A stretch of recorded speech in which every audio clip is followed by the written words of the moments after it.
ഇനി എന്ത് നമ്മളെ ഇതിനകത്ത് ചോദിക്കുമ്പോൾ ഇനി ആര് കേരളത്തിനെ രക്ഷിക്കാൻ ഇനി ആര് ചോദിക്കുന്നത് പോലെയാണ് ആ ഡയലോഗ് തന്നെയാണ് ഇവിടെ. എല്ലെന്ന് പറയുന്നവര് അത് പൃഥ്വിരാജിന്റെ ഒരു വാക്കൊക്കെ കേട്ടോ. ലാലേട്ടൻ ഒരു ഫ്രെയിം കഴിഞ്ഞപ്പോൾ ലാലേട്ടന്റെ ഒരു കൗതുകം ഉണ്ടാവും. ലാലേട്ടൻ ആ ഫ്രെയിം കാണുമ്പോൾ ഒരു കൗതുകം ഉണ്ടാവും. അതിനകത്തൊരു ടെൻഷനും കൺഫ്യൂഷനും ഒക്കെ ഉണ്ടായിരുന്നു. അത് രാജു പറഞ്ഞു ഒരു കുഴപ്പമില്ല. ആ സിമ്പിൾ ഷോട്ടിന് 19 ടേക്ക് എടുക്കും. ആദ്യത്തെ ടേക്കിലിരുന്ന് അതേ സന്തോഷത്തിലാണ് അതെ, ആദ്യം കുറച്ച് ടെൻഷൻ ഉണ്ടായിരുന്നു.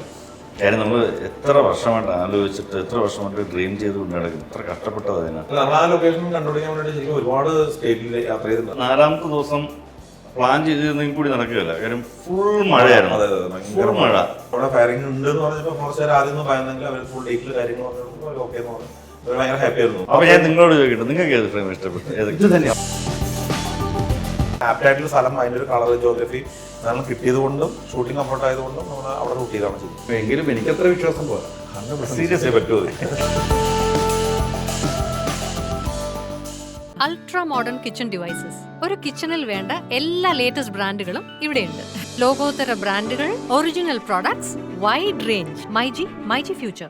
വാട്സാപ്പ് വഴി ഇംഗ്ലീഷ് പഠിക്കാൻ ഇംഗ്ലീഷ് കഫേ ഉള്ളപ്പോൾ ഇംഗ്ലീഷ് ഒരു വിഷയമേ അല്ല. English cafe, we present you the perfect English. WhatsApp now 9633388575. നമസ്കാരം. എമ്പുരാൻ സിനിമ കണ്ടു. നേരെ 2 പേരെ കൈയോടെ പൊക്കിയിട്ടുണ്ട്. ഒന്ന് ആർട്ട് ഡയറക്ടർ. അതോടൊപ്പം ഈ ആർട്ട് ഡയറക്ടർ എന്ന് പറയുമ്പോൾ ഈ മണി എന്ന് ഒക്കെ ഞങ്ങൾ വിളിക്കും. പക്ഷെ മോഹൻദാസ് എന്ന് മറ്റാ പേര് എനിക്കത് ലോകത്ത് ആർക്കും ഒരു കട്ടി പേര്. കുറച്ച് ആൾക്കാർക്ക് അറിയുള്ളൂ, എനിക്കും. അതല്ലേ അറിയും. പക്ഷെ ഇത് പറയാനുള്ള ഇത് സിനിമ ഇറങ്ങുമ്പോൾ കുറെ ഇന്റർവ്യൂ കൊടുത്തിട്ട് ഇരിക്കുകയാണ്. അതെ, വിഷ്വൽ ബ്യൂട്ടി തന്നിട്ട് ഇങ്ങനെ ഇരിക്കുവാണ്. ഇന്റർവ്യൂലാണോ ജീവിക്കുന്നത്? അതെയോ? കുറച്ച് ഇന്റർവ്യൂ കുമാരെന്ന് പക്ഷെ ഇന്ന് നമ്മൾ സിനിമ കണ്ടു. ഞാൻ സിനിമ കണ്ടു. എന്നെ സംബന്ധിച്ചോളം എനിക്ക് സിനിമ ഹാപ്പിയാണ്. എന്നെയൊക്കെ ഫസ്റ്റ് ഹാഫിൽ ലോകമെമ്പാടും കാണിച്ചു കൊണ്ടുവന്നു. സെക്കൻഡ് ഹാഫ് വന്നപ്പോൾ നമുക്ക് ലൂസിഫറിലേക്ക്, ഓർമ്മയിലേക്ക് കൊണ്ടുവന്നു. പക്ഷേ ദൃശ്യങ്ങളിലെ ബ്യൂട്ടി, അതാണ് നിങ്ങളെ വിളിച്ചിരിക്കുന്ന ആർട്ട് ചെയ്ത നിങ്ങൾക്കും ഒരു ബിഗ് സല്യൂട്ടുണ്ട്. കാരണം എവിടെയൊക്കെയാണ് നിങ്ങൾ രണ്ടുപേരുള്ള യാത്ര. ഏറ്റവും കൂടുതൽ ഇപ്പോൾ ഒരു ഡയറക്ടറിൻ്റെ അപ്പുറത്തേക്ക് ഏറ്റവും കൂടുതൽ ലൊക്കേഷനിൽ ആദ്യം എത്തുന്ന ആളുകളായിരിക്കും നിങ്ങൾ. ഡയറക്ഷന് മുമ്പ് ആദ്യം എത്തുന്ന ആളുകൾ നിങ്ങൾ രണ്ടുപേരും ആയിരിക്കും അല്ലേ? കണ്ടു കഴിഞ്ഞപ്പോൾ ഇന്ന് നിങ്ങൾ പല പ്രാവശ്യം ചിലപ്പോൾ കണ്ടിട്ടുണ്ടാവും. പക്ഷെ ഇന്ന് ഓഡിയൻസിനെ കൂടെ കണ്ടു കഴിഞ്ഞപ്പോൾ ക്യാമറാമാൻ എന്ന നിലയിൽ മാറ്റി നിർത്തിയ ഒരു പ്രേക്ഷകൻ എന്ന നിലയിൽ എന്താണ്? ഉറപ്പായിട്ടും ഇപ്പോൾ ഇങ്ങനൊരു ഫാൻസിൻ്റെ കൂടെ ഇരുന്ന് അല്ലെങ്കിൽ ഇത്രയും വലിയൊരു ക്രൗഡിൻ്റെ കൂടെ ഇരുന്ന് കാണുമ്പോഴാണ് എൻ്റെ ഒരു കൃത്യം പൾസ് നമുക്ക് മനസ്സിലാവുക. അതിനു മുമ്പ് നമ്മുടേതായ രീതിക്കല്ലേ നമ്മൾ ട്രാവൽ ചെയ്യുക, സ്ക്രിപ്റ്റും അല്ല കഥകളും ഒക്കെ വെച്ച് നമ്മുടെ രീതിയിൽ ട്രാവൽ ചെയ്യും. പക്ഷെ അവർക്ക് ഉണ്ടാകുന്നൊരു പൾസ് നമുക്കത് പോസിറ്റീവായിട്ട് കിട്ടുമ്പോഴാണ് നമുക്കൊരു സന്തോഷം എപ്പോഴും കാണാം. അതൊരു ഭയങ്കര ഹാപ്പി മൊമെന്റ് ആണ് ആക്ച്വലി ഇന്ന്. പക്ഷേ സിനിമ കണ്ടു കഴിഞ്ഞ് ഇറങ്ങി കഴിയുമ്പോൾ കുറെ ആളുകളോട് സംസാരിച്ചിട്ടുണ്ടല്ലോ. അപ്പം നമ്മൾ വെച്ചിരുന്ന ക്യാമറ വർക്കുകളുണ്ട്, ഒരേ ഫ്രെയിമുകളുണ്ട്. ആ ഫ്രെയിമുകൾ എല്ലാം ഒന്നും ഇതിനകത്ത് ഉൾപ്പെടുത്താൻ പറ്റിയിട്ടില്ല. എല്ലാം ഉൾപ്പെടുത്താൻ പറ്റിയിട്ടില്ല എന്ന് നമുക്ക് തന്നെ അറിയാമല്ലോ. ഒരു പ്രേക്ഷകൻ എനിക്ക് അറിയാം. അത് കണ്ടു കഴിഞ്ഞപ്പോഴാണ് കുറച്ചുകൂടെ വേറെ ഫ്രെയിമുകൾ ഉണ്ടായിരുന്നല്ലോ എന്നൊരു ഫീൽ ഉണ്ടായിട്ടുണ്ട്. ആക്ച്വലി ഇല്ല, എന്താ അറിയില്ല. ഞങ്ങൾ ലൊക്കേഷൻ കാണാൻ പോകുന്ന സമയത്ത് തന്നെ അതിനകത്തൊരു കൃത്യം ഞങ്ങൾക്കൊരു ഗ്രാഫുണ്ട്, ഇതാണ് ഇവിടെയാണ് ഇങ്ങനെയൊക്കെയാണ് ചെയ്യേണ്ടതെന്നൊരു സാധനമുണ്ട്. അതിനകത്ത് നിന്നിട്ടാണല്ലോ ഞങ്ങൾ വർക്ക് ചെയ്യുന്നത്. ലൊക്കേഷൻ കാണുമ്പോൾ എല്ലാ ഷോട്ടും എടുത്തിട്ട് ആ ഷോട്ടുകളും ഉപയോഗിച്ചിട്ടുണ്ടല്ലോ. അതെ, മിക്കവാറും എല്ലാ ഷോട്ടുകളും അത് കൃത്യമായിട്ട് ഉപയോഗിച്ചിട്ടുണ്ട്. അപ്പം സിറ്റുവേഷന് വേണ്ടിയിട്ടില്ല. ഇപ്പോൾ അമേരിക്കയിൽ പോകുമ്പോൾ അല്ലെങ്കിൽ UK പോകുമ്പോൾ UK ഭംഗി കാണിക്കുക എന്നുള്ളതല്ല ഈ സിനിമയുടെ ഒരു ആവശ്യം എന്ന് പറയുന്നത്. ആ കഥാപാത്രത്തിന് UK എന്ന് പറയുന്നത് നമ്മളിപ്പം അതിനകത്ത് MI6 ഓഫീസ്, മറ്റേ വാർ റൂം എന്ന് പറയുന്നത് അല്ലാതെയുള്ള ബാക്കിയുള്ള പോർഷൻസ് വേറെ ഷൂട്ട് ചെയ്തിട്ടുണ്ട് നമ്മൾ. ഇപ്പം US നമ്മൾ ഷൂട്ട് ചെയ്ത സ്ഥലങ്ങൾ US ആയിട്ട് കാണിക്കാനല്ല ഷൂട്ട് ചെയ്യുന്നത്, ശരിക്കും വേറെ രാജ്യങ്ങളാണ് പറയുന്നത്. പക്ഷെ നമുക്ക് ആപ്റ്റായിട്ടുള്ള സ്ഥലം, അതിൻ്റെ ഒരു കളർ ജോഗ്രഫി നമ്മൾ കിട്ടിയത് കൊണ്ടും ഷൂട്ടിംഗ് കംഫർട്ട് ആയതുകൊണ്ടും നമ്മൾ അവിടെ ഷൂട്ട് ചെയ്താണ് ശരിക്കും. അമേരിക്ക എന്ന് പറയുന്നില്ലല്ലോ അല്ല ഇല്ല അമേരിക്ക US എന്നല്ല പറയുന്നത്. പക്ഷെ നിങ്ങളുടെ യാത്രയൊക്കെ അവിടെയൊക്കെ പോയിരുന്നാലോ നമുക്ക് വാർത്തകളൊന്നും ഉണ്ട്. നിങ്ങളുടെ ഷൂട്ട് ചെയ്തിരിക്കുന്നത്. അപ്പം നമ്മളിപ്പം ഇറാഖ് എന്ന് പറയുന്ന സാധനം നമ്മൾ ഷൂട്ട് ചെയ്തിരിക്കുന്നത് ചെന്നൈയിലാണ് ഷൂട്ട് ചെയ്തിരിക്കുന്നത്. പക്ഷെ ആ സെറ്റ് കേട്ടോ പറയാതിരിക്കാൻ പറ്റില്ല. നമ്മൾ ഇറാഖിലേക്ക് എത്തിച്ചോട്ടോ. ആ സെറ്റ് വർക്ക് ഗംഭീരമായിട്ട് ചെയ്തിട്ടുണ്ട്. പറയുമ്പോൾ എല്ലാം പറയുള്ളൂ, നമ്മൾ ഒരിക്കലും പ്രദർശിക്കുന്നില്ലല്ലോ. അത് ചെന്നൈയിലാണ് ചെയ്തതെന്ന് പറഞ്ഞാൽ ആർക്കും വിശ്വസിക്കാൻ പറ്റില്ല. അത് എത്ര ദിവസത്തെ വർക്കായിരുന്നു? അതൊരു 4 months, അതായത് 120 days എടുത്ത് സെറ്റ് തീർക്കാൻ വേണ്ടിയിട്ട്. അത് ഭയങ്കര ഒരു കുറച്ച് എന്താ നല്ലൊരു പ്രോസസ്സായിരുന്നു. അതിൽ സ്ക്രിപ്റ്റ് വായിച്ച് നമ്മളതിനകത്ത് ഒരു സ്കെച്ചിങ് പരിപാടിയും കാര്യങ്ങളുണ്ട്. പക്ഷെ നമ്മളത് എവിടെ ചെയ്യണം എന്നുള്ളൊരു പ്ലാൻ ഉണ്ടായിരുന്നില്ല. അതിൽ നമ്മൾ ചിലപ്പോൾ ഔട്ട് ഓഫ് ഇന്ത്യ, അബുദാബിയിലൊക്കെ നമുക്ക് ഷൂട്ട് ചെയ്യാൻ പറ്റുന്ന ഒരു സിറ്റുവേഷൻ ഒക്കെ ഉണ്ടായിരുന്നു. ഒരു പിന്നെ അത് എക്സ്പെൻസ് കൂടി, പിന്നെ അതിന് ശേഷം നമ്മൾ ഇത് പിന്നെ ഇന്ത്യയിൽ തന്നെ ചെയ്യാമെന്ന് പറഞ്ഞു. അപ്പോൾ നമുക്ക് ചെന്നൈയിൽ ഒരു സ്ഥലം കിട്ടിയാൽ കുറച്ച് സപ്പോർട്ടായിട്ടുള്ള സ്ഥലമായിരുന്നു. അതിൽ നമ്മൾ ഫുൾ ഒരു ഗ്രൗണ്ട് കൊണ്ട് സെറ്റ് ഇടുന്നതിനേക്കാൾ കുറച്ച് സാധനങ്ങളൊക്കെ നമുക്ക് സാധനങ്ങളതിനകത്ത് ഉപയോഗിക്കാൻ പറ്റിയിട്ടുണ്ടായിരുന്നു. അപ്പോൾ അതുകൊണ്ടാണ് നമ്മൾ ചെന്നൈയിലേക്ക് സെറ്റ് ഇടാനുള്ള കാരണം. നിങ്ങൾ തമ്മിലായിരിക്കുമല്ലോ ഏറ്റവും കൂടുതൽ സെറ്റിൽ ഉടക്കേണ്ടതാണ്. എനിക്ക് തോന്നുന്നു അവിടെ എവിടെ മണി എവിടെ സാധനം അവിടെ വെച്ചില്ല മണി ആ ഫ്രെയിമിലോ ഇല്ലാത്തപ്പോ അത് ചില സിനിമകൾക്ക് ചിലപ്പോൾ അങ്ങനെ ഉണ്ടാകാൻ ഇവിടെ ഒന്നും സാധ്യത. ഉണ്ടായിട്ടേ ഇല്ല. ഞാൻ എൻ്റെ ആർട്ട് ഡയറക്ടറോട് ഇതുവരെ അങ്ങനെ ഒരു സംഭവം ഉണ്ടായിട്ടില്ല. ശരിയാ, 1-2 ചെറിയ സിനിമകൾക്ക് ഉണ്ടായിട്ടുണ്ട്, അതല്ലാതെ പ്രത്യേകിച്ച് ഉണ്ടായിട്ടില്ല. ഇതിന് എസ്പെഷ്യലി ഇതിനുണ്ടാവില്ല. കാരണം നിങ്ങൾ സ്ക്രിപ്റ്റ് വായിക്കുമ്പോഴും സ്ക്രിപ്റ്റ് വായിച്ച് കഴിയുമ്പോൾ ഒരു ഡിസ്കഷൻ ഉണ്ടാവുള്ളൂ. ഈ ഡിസ്കഷനിൽ നമ്മൾ ക്രിസ്റ്റൽ ക്ലിയർ ക്ലാരിറ്റി ഉണ്ട്. ഇത് ഇന്ന പോലൊരു ലൊക്കേഷനാണ് ഷൂട്ട് ചെയ്യേണ്ടത്, ക്രിസ്റ്റൽ ക്ലിയർ ക്ലാരിറ്റി ഉണ്ട്. അവിടേക്ക് വേണ്ട പ്രോപ്പർട്ടീസ് നമ്മൾ നേരത്തെ കൊടുക്കുന്നുണ്ട്. അതിന്റെ കളർ കോമ്പിനേഷൻ നമ്മൾ ഡിസ്കസ് ചെയ്യുന്നുണ്ട്, അതിന്റെ കോസ്റ്റ്യൂം കോമ്പിനേഷൻ നമ്മൾ ഡിസ്കസ് ചെയ്യുന്നുണ്ട്. ഇതെല്ലാം കഴിഞ്ഞിട്ടാണ് നമ്മൾ അത് എക്സിക്യൂട്ട് ചെയ്യുന്നത്. പ്രീ പ്രൊഡക്ഷൻ എന്ന് പറഞ്ഞൊരു ഏരിയ ഭയങ്കരമായിട്ട് നമ്മൾ റീവർക്ക് ചെയ്തുകൊണ്ടിരിക്കുകയാണല്ലോ. പിന്നെ ഇവിടെ വന്നിട്ട് പ്രശ്നം ഉണ്ടാവാൻ കാര്യമില്ലല്ലോ. എങ്കിലും എനിക്കത്ര വിശ്വാസം പോരാ. സീരിയസ് പറ്റുമോ? അതല്ലേ, അത് വിശ്വസിച്ചു അല്ലേ? പിന്നെ വിശ്വസിച്ചു. പക്ഷെ വേറൊരു കേസ് ഇനി നിങ്ങൾക്ക് അങ്ങനെ നിങ്ങൾ പ്രശ്നമുണ്ടായേ മതിയാവൂ എന്നുണ്ടെങ്കിൽ നിങ്ങൾ ഇപ്പോൾ വേണമെങ്കിൽ എന്തെങ്കിലും പ്രശ്നം ഉണ്ടാകും. ഇനിയിപ്പോ പടം കണ്ട സ്ഥിതിക്ക് നിങ്ങൾക്ക് വേണമെങ്കിൽ പടം കണ്ട സ്ഥിതിക്ക് അവിടെ അത് വെച്ചത് അത് മാറ്റി വെച്ച് എനിക്ക് ഇപ്പോഴും അഭിപ്രായ വ്യത്യാസമൊന്നുമില്ല. അല്ലെങ്കിൽ വെച്ച ക്യാമറ വെച്ചിട്ട് മാറ്റി വെച്ച് എന്റെ മറ്റേ ഓപ്പർച്യൂണിറ്റി കിട്ടുമായിരുന്നു. അങ്ങനെയില്ല. അപ്പൊ അങ്ങനെ പ്രശ്നമില്ല. പൃഥ്വിരാജ് എന്നൊരു സംവിധായകൻ അല്ലേ? പൃഥ്വിരാജ് ഇപ്പൊ ലോക സിനിമയിലേക്ക് മലയാള സിനിമ എത്തിച്ച ഒരു സംവിധായകനായി മാറിയിരിക്കുകയാണ് ഈ സിനിമയോട് കൂടി. പൃഥ്വിരാജുമായിട്ട് നിങ്ങൾ ഒരു സിനിമയുടെ ഒരേ ലൊക്കേഷനിൽ നിന്ന് ഓരോ സീനുകൾ എടുക്കുമ്പോൾ നിങ്ങൾ സംസാരം ഉണ്ടാവും, ആർട്ട് ഡയറക്ടറുമായിട്ട് സംസാരം ഉണ്ടാവും. അങ്ങനെ ഒരു ഓർമ്മയിൽ വരുന്ന ഒരു സിറ്റുവേഷൻ ഏതായിരിക്കും? നേരത്തെ പറഞ്ഞതുപോലെ തന്നെയാണ്. അതായത് ഞങ്ങളുടെ ലൊക്കേഷനിൽ ഒരു ഡിസ്കഷൻ നമുക്ക് ഉണ്ടാകാൻ സാധ്യതയില്ല.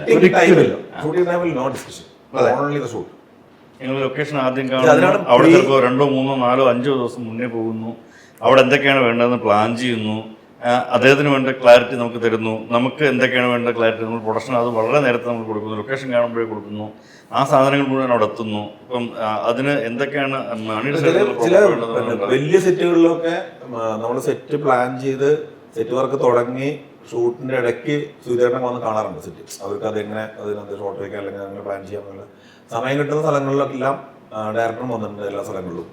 പിന്നെ ഷൂട്ടിന്റെ ഇപ്പൊ ഒരു 4-5 ദിവസം മുമ്പ് ഫുൾ ടീം, അതായത് സുധീരന്റെ ഫുൾ ടീം, എൻ്റെ ഫുൾ ടീം എന്തായാലും എപ്പോഴും ഉണ്ടായിരിക്കുമല്ലോ അവിടെ, ഡയറക്ടർ ഫുൾ ടീം എല്ലാവരും വന്ന് നമ്മൾ ഷോട്ടുകൾ എഡിറ്റ് ചെയ്ത് എങ്ങനെയായിരിക്കും ഫുൾ പ്ലാൻ. പിന്നെ എന്താണ് കൺഫ്യൂഷൻ ഒരു ഷോട്ട് പ്ലാൻ ചെയ്ത് കഴിഞ്ഞിട്ടുണ്ടെങ്കിൽ അവിടെ എന്തൊക്കെ പ്രോപ്പർട്ടീസ് വേണം എന്നുള്ളത് നമുക്ക് അണ്ടർസ്റ്റാൻഡ് ആണല്ലോ.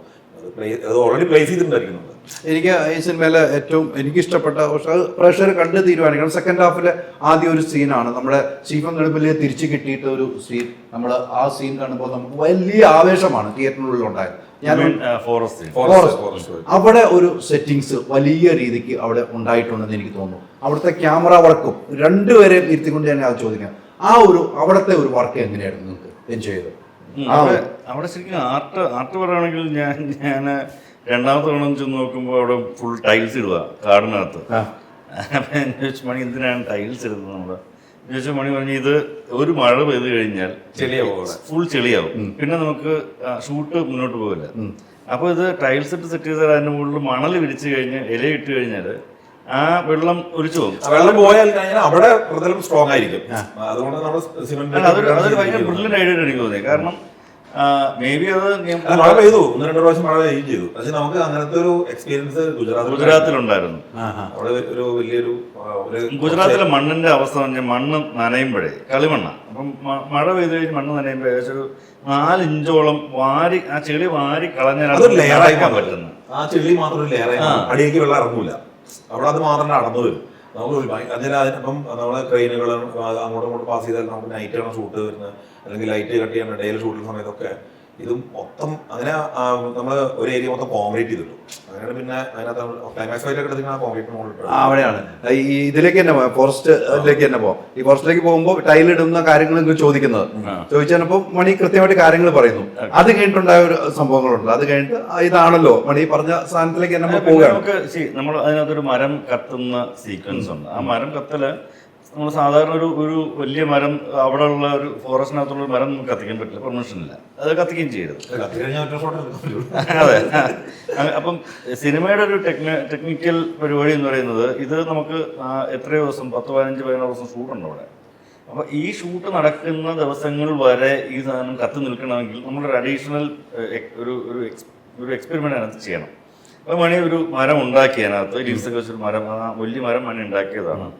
അതിനകത്ത് VFX മറ്റേ സ്പെഷ്യൽ എഫക്ട്സ് ടീം അതിനകത്ത് ഫയറും കാര്യങ്ങളൊക്കെ സെറ്റ് ചെയ്തു. അത് ഗ്യാസ് ഫയർസും മറ്റു കാര്യങ്ങൾ സെറ്റ് ചെയ്തു. അതിന് മരത്തിനൊരു കേടുപാടും വരാത്ത, മരത്തിനെല്ലാം കാടിനകത്ത് ഒരു വേറൊരു ഇലയ്ക്ക് ഒരു കേടുപാട് വരാത്ത തരത്തിലാണ് അവർ സെറ്റ് ചെയ്ത് ഒരു ടീമുണ്ട്.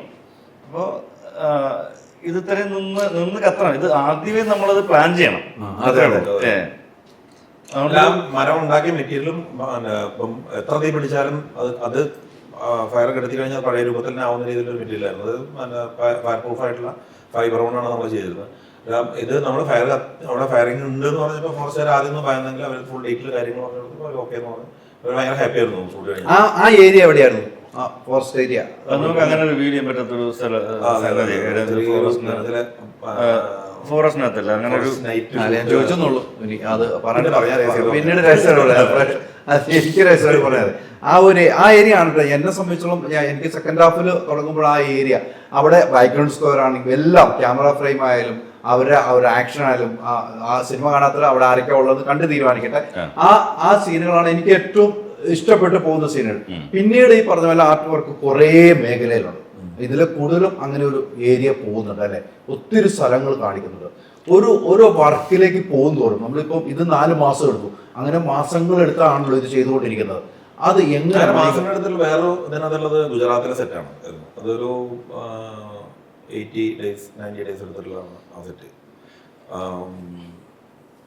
അതൊരു പാലസാണ്, അംബിക വിലാസ് എന്ന് പറഞ്ഞൊരു പാലസാണ്. അതാണ് മെയിൻ ചെയ്തെടുത്തത്. അതാണ് നിവാസ് പാലസ്. കാണുമ്പോണ്ടല്ലോ അതാ പറഞ്ഞത്. അത് അവിടെ ഞങ്ങൾ ആദ്യം ചെല്ലുമ്പോൾ ഫുൾ ഗാർഡൻ ആയിരുന്നു. ആ ഏരിയ ഫുൾ ഗാർഡനാണ്. ഗാർഡനാണ്, ചെറിയ ചെറിയ ചെടികൾ മാത്രമല്ല വലിയ മരങ്ങളുണ്ട്.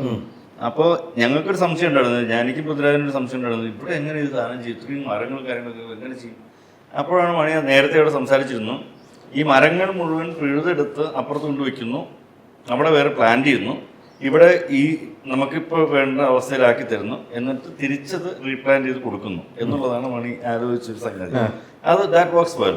നമ്മൾ ആ ലൊക്കേഷൻ കണ്ടുപിടിക്കാൻ വേണ്ടി ശരിക്കും ഒരുപാട് സ്റ്റേറ്റിൽ യാത്ര ചെയ്തിട്ടുണ്ട്. അതായത് ഹരിയാന, പഞ്ചാബ്, UP, മഹാരാഷ്ട്ര, രാജസ്ഥാൻ, അങ്ങനെ ഒരുപാട് സ്റ്റേറ്റിലൂടെ യാത്ര ചെയ്തിട്ടാണ് ഈ ഒരു ലൊക്കേഷൻ കിട്ടുന്നത്. വെച്ചാൽ അതൊരു ഭയങ്കര സെറ്റിട്ടാൽ മതി എന്നുള്ള രീതിയിൽ മറ്റേ നമ്മുടെ ആൻഡി ചേട്ടനും രാജേട്ടനൊക്കെ പറഞ്ഞിട്ടുണ്ടായിരുന്നു. അതിനാൽ ഇത് അന്വേഷണം തുടങ്ങിയിട്ട് കുറച്ച് മാസങ്ങളായി. ഇതൊരു സ്ഥലം കിട്ടുന്നില്ല. അതിൽ നമുക്കിപ്പോൾ ഒരു ഹവേലി വേണം, അതിന്റെ ഫ്രണ്ടിൽ ഒരു 4-5 ഏക്കർ സ്ഥലം വേണം, അത് കഴിഞ്ഞ ഒരു ഗേറ്റ് വേണം, ഗേറ്റ് കഴിഞ്ഞിട്ട് പിന്നെയും വേണം ഒരു 2-3 ഏക്കർ സ്ഥലം. അവിടെ വണ്ടികളൊക്കെ വന്ന് നിൽക്കുന്നതാണ്. അപ്പോൾ അങ്ങനെ ഒരു സ്ഥലം എങ്ങനെ കിട്ടാനാണ്? അപ്പോൾ നമ്മളൊരു ഗ്രൗണ്ട് നോക്കിയിട്ട് നമുക്ക് സെറ്റ് ഇടാന്നുള്ളത്. പക്ഷേ ഞാനും അവയും കൂടി ഭയങ്കരമായിട്ട് അന്വേഷിച്ച് ഗൂഗിളിൽ നോക്കി ഇങ്ങനെ അങ്ങനെ യാത്ര ചെയ്തിട്ട് നിങ്ങൾക്ക് ആ സ്ഥലം കിട്ടിയത്. എനിക്ക് പിന്നെ നമ്മൾ ഫുൾ ഒരു സെറ്റിലേക്ക് പോകാന്ന് പറയുന്നൊരു അതിനകത്ത് അവരെ ശരിക്കും പറഞ്ഞാൽ അപ്രീഷിയേറ്റ് ചെയ്യണം. ആ പാലസിലെ രഞ്ജിത്ത് ഓണറെയൊക്കെ ഇങ്ങനൊരു സ്ഥലം നമുക്ക് വിശ്വസിച്ച് തരണമല്ലോ. ഓക്കെ, ഇത് അവർ ചെയ്തു കഴിഞ്ഞാൽ തിരിച്ചവർ വെച്ച് തരും എന്ന് പറഞ്ഞ് വിശ്വസിച്ച് തരണമല്ലോ. അവരുടെ ആ വിശ്വാസം ഇല്ലായിരുന്നെങ്കിൽ ചിലപ്പോൾ അത് നടക്കുകയല്ല. മേ ബി അതിനകത്ത് ഫിനാൻഷ്യൽ മാറ്റേഴ്സ് ഒക്കെ ഉണ്ട്. പക്ഷെ അതെല്ലാം വിട്ടിട്ട് അവർ ഇതുവരെ വളർത്തിയിരുന്ന ഒരു കാര്യങ്ങളാണല്ലോ നമ്മൾ നശിപ്പിച്ച് കളയുന്നത്. നശിപ്പിക്കുന്ന സെൻസ് അവിടെ ഇല്ലാണ്ടാകും ആ സമയത്ത്. ഗ്രാൻഡ് ഫാദർ ഒക്കെ ആയിട്ട് സെറ്റ് ചെയ്തിട്ടൊരു ഗാർഡനും പരിപാടിയാണ്. പാലസ് അവർ ഗ്രാൻഡ് ഫാദർ ഉണ്ടാക്കിയിട്ടുള്ളതാണ്.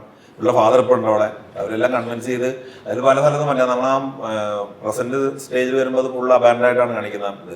അത് ഫുൾ അങ്ങനെ ഡള്ള് ചെയ്യലും പൊളിക്കലും ഗ്ലാസ് അടിച്ചു വെക്കലും കുറെ ഗ്ലാസ് തല്ലി പൊട്ടിക്കലും ഒക്കെ സെറ്റ് ചെയ്തെടുത്താണ്. പക്ഷേ എല്ലാം സെറ്റ് ചെയ്ത് കൊടുത്തവർക്ക്. അപ്പം അവരുടെ ഒരു സമ്മതം കിട്ടുക എന്ന് പറയുന്നത് ഭയങ്കര.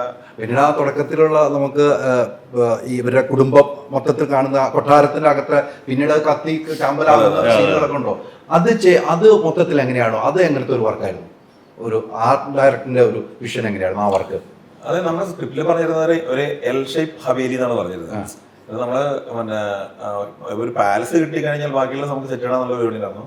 നമ്മൾ പാലസ് കിട്ടി ഓക്കെയപ്പം പിന്നെ നമ്മൾ ഇതിന് അത് വെച്ചിട്ട് നമ്മൾ ഡ്രോയിങ് ചെയ്തിട്ട് പിന്നെ ഒരു മിനിയേച്ചർ സെറ്റ് ചെയ്തു. ഡയറക്ടറെയും പ്രൊഡ്യൂസറെയും സുധീറിനെ കാണിച്ച് എല്ലാവരും കൂടെയും ഒരു തരുമ്പോൾ അത് ഓക്കെയാണ്, മിനിയേച്ചർ ഓക്കെയാണ്, ഇതാണ് വേണ്ടത് നമുക്ക് പരിപാടിയായി. നമ്മൾ സെറ്റിലേക്ക് കയറി. സെറ്റ് ഒരു 90 days എടുത്ത് സെറ്റ് വർക്ക് തുടങ്ങി. സെറ്റ് തീർന്നു, ഷൂട്ടിംഗ് തുടങ്ങി. നമ്മൾ വേറെ മാനേജേഴ്സ് ഉണ്ടാക്കിയിട്ടുണ്ട്.